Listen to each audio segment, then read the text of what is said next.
When it comes to working through anxiety, working through fear, not playing scared, not holding yourself back, a lot of this has to do with where our attention is when we play. What I want to discuss in today's episode is a simple mindset shift that you can make to work through a lot of different mental game challenges that you experience as an athlete.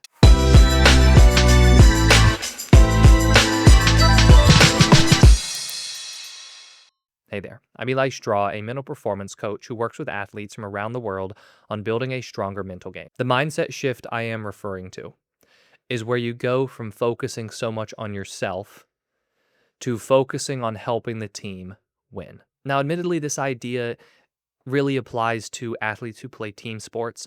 So if you are a golfer or you're a tennis player playing singles or you're a runner or a swimmer, it can still apply to you if you are part of a team. If you're on a high school or college golf team, or if you're on a cross country team, or if you're on a track team and you all, the points or whatever go together to help your team overall win, it can still apply to you. But if you're just playing individual tournaments, it is a little bit more difficult for you to apply this idea. So the reason that I love this approach is because when we look at performance anxiety, when we think about fear, failure, self doubt, seeking social approval, any of those different mental game challenges that tend to hold athletes back, we do find that athletes are focused on themselves. Now, I'm not saying this to mean that that's a bad thing and that you are a selfish player or anything like that.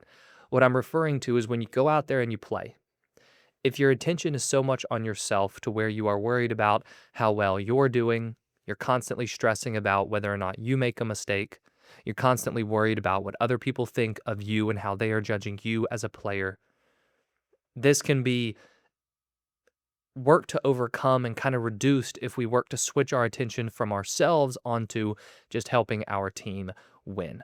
So I want to give you a few different examples of some athletes that I've worked with in one-on-one coaching who have adopted this mentality and how it's helped them. So I work with a lot of baseball players and softball players who struggle with the yips. The yips are when there is this seemingly unknown reason why an athlete is not able to do something simple. So with a lot of baseball and softball players, it involves their throwing. Mainly I see this in catchers, but also pitchers and fielders. They'll experience it as well. But the example I want to share is of a catcher. The catcher I'm referring to was a high school catcher when we were working. He's now playing in college. When we first began working together, he was so worried about what other people thought of him.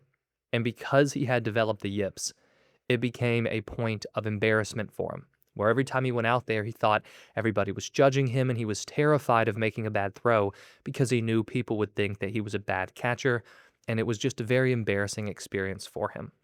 So we worked on a lot of different techniques. We used mindfulness techniques. We worked on changing his thinking. We did a lot of different things to help him with the yips. But something that helped him more than anything else is that one day he was in a game. He was struggling in the practices leading up to the game, and he had been struggling in previous games. But during that game, his pitcher was struggling. So all of a sudden, he took his attention off of himself. This wasn't something that he did consciously, it just ended up happening. But he took his attention off of himself, and he was just focused on his pitcher. All he was thinking about was, I want to encourage my pitcher. I want to keep his spirits up. I want to help him as much as possible. In doing so, he wasn't thinking about himself anymore. He wasn't thinking about, is he making good throws, or will he make a good throw, or what are people thinking of him? He took his attention completely off himself, and as a result, he ended up making really good throws. And this is because, the yips themselves, a lot of times they are caused and strengthened by this hyper self-consciousness where a catcher or just any player is so focused on themselves, their mechanics, what's going to happen, that they then get caught up and they almost hold themselves back due to this overthinking. But he was experiencing none of that because all he was concerned with was helping his pitcher, making sure that his pitcher was staying positive and doing all that. And that led to him playing a lot better and being able to make those throws. Another example is a college basketball player that I've worked with. And when she and I first began working together, she was experiencing a lot of fear when it came to missing shots and turning the ball over. Most of this came from her being completely fixated on what her field goal percentage was. That was a key stat for her, and after every single game, she checked in on it. When she went into games, if she had a great field goal percentage, she was more scared to shoot because she didn't want to lower it. If she had a bad field goal percentage, she was equally scared because she didn't want to worsen it even more. What we talked about was getting her to spend less time worrying about her field goal percentage. So for the remainder of the season, she didn't pay attention to her field goal percentage at all. She didn't check it. Sometimes her coach told her what it was, but she wasn't concerned with it anymore. All she focused on was helping her team in the best way possible. This involved, taking shots if she was open, but it also involved playing hard defense, just giving full effort, doing whatever she could to help the team win.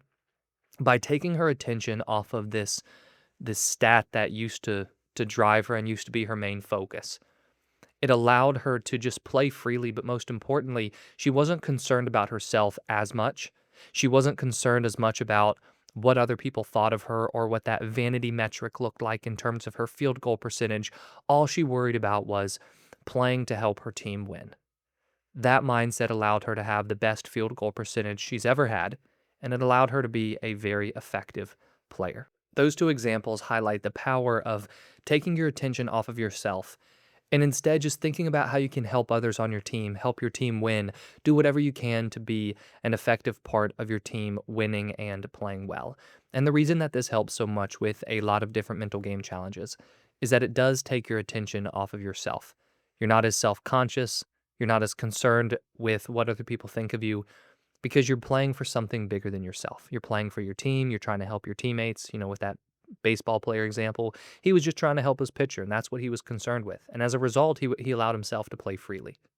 So really what I'm getting at with this whole idea is that when we spend less time thinking about ourselves and hyper-fixating on our own mechanics, on how well we do, and we just focus on being a key part of the team and doing whatever we can to help our team win, we end up playing more freely. We end up playing more naturally as well. We're not overthinking. We aren't hyperfixating on mistakes or anything like that. Our attention is on our team, and as a result of that, we end up allowing ourselves to play much more freely. So for yourself, what I want you to really, ask yourself, maybe do some journal writing this week on is, are you spending more time thinking about yourself, thinking about your own stats, how other people think of you, and could you maybe change that a little bit and just focus on how you can help your team win, how you could help your teammates, how you could work to pick your teammates up, be a source of positivity for those around you.